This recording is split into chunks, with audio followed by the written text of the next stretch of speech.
somehow talking about language apps makes me want to download language learning apps. Well, go for it. Give it a shot. Maybe you'll actually learn something. You know, it could happen. It could happen. Doesn't have to be the only thing, but it's also pretty cost effective.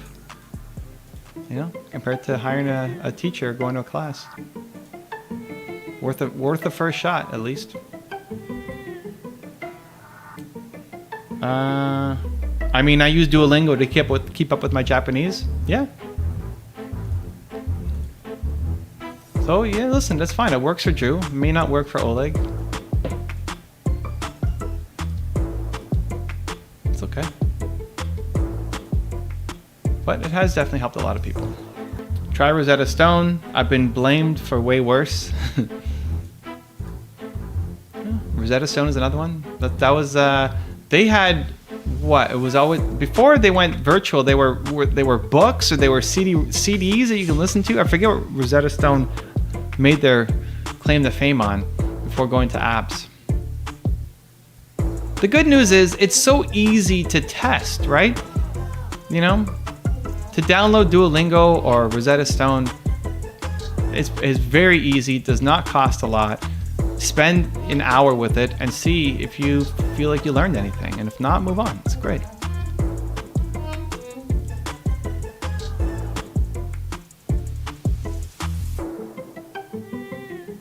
I recently read John Kehoe's Quantum Warrior. There's a similar topic. Wow. Well, listen.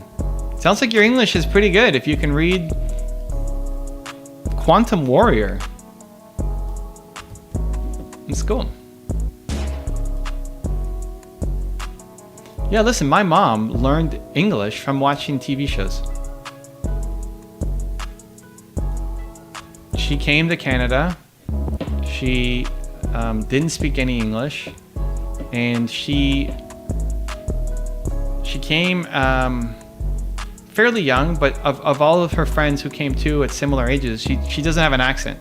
So if you met her, you could probably see that she has, you know, she's from a different country, or she has, you know, she looks European, so you could tell that she's maybe wasn't born here, her family wasn't born here. But if you talk to her, you wouldn't know that she wasn't born here. She has zero accent, and she credits watching TV shows as one of the biggest things that helped her learn the language.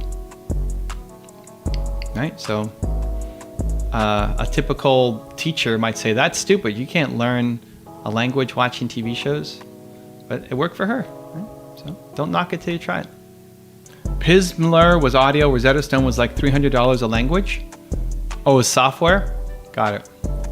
Yeah, I remember seeing it. I've never been a language person. My dad loves languages, could speak tons of languages. My mom can speak tons of languages. I never really enjoyed them. I don't know why. It just never stuck with me.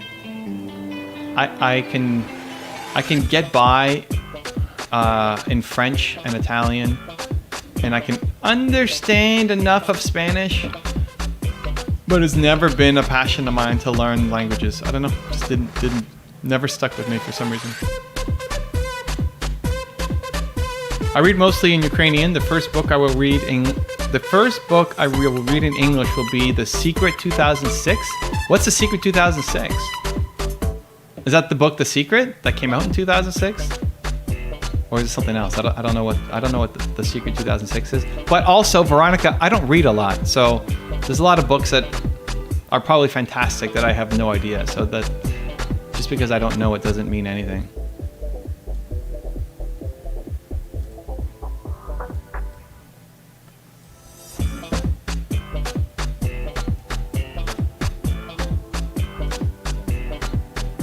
Okay, let's go.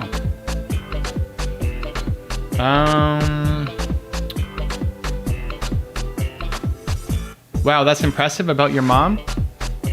Yeah. Yeah, they moved here because my aunt had polio, and Toronto had the best hospital in the world for kids who had polio. So they moved here to help treat her.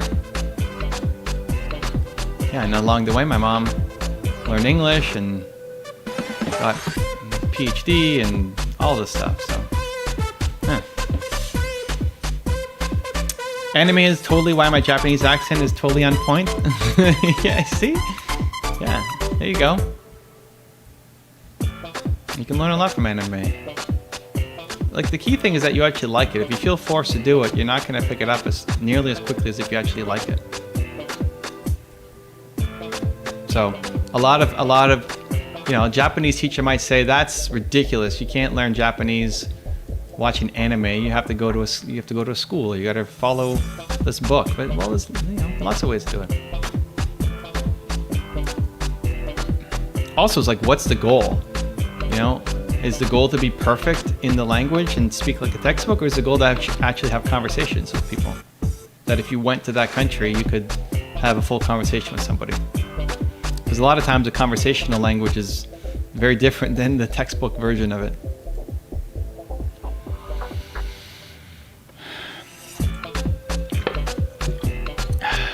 I never learned Polish, and I got mistaken for native yesterday, which also happened to me 2 times before. Yeah, you said the old Polish guy. Thought you were native. That's great. I've been lacking a lot of output practice when it comes to English. Well, you can fix that. There's lots of people there who speak English who you can practice with. And what happened to the deal with Bonnie to go and do an Unbreakable Stories interview? Didn't she say you asked great questions and she wanted to have you do a show? You can have daily practice interviewing people, asking your questions.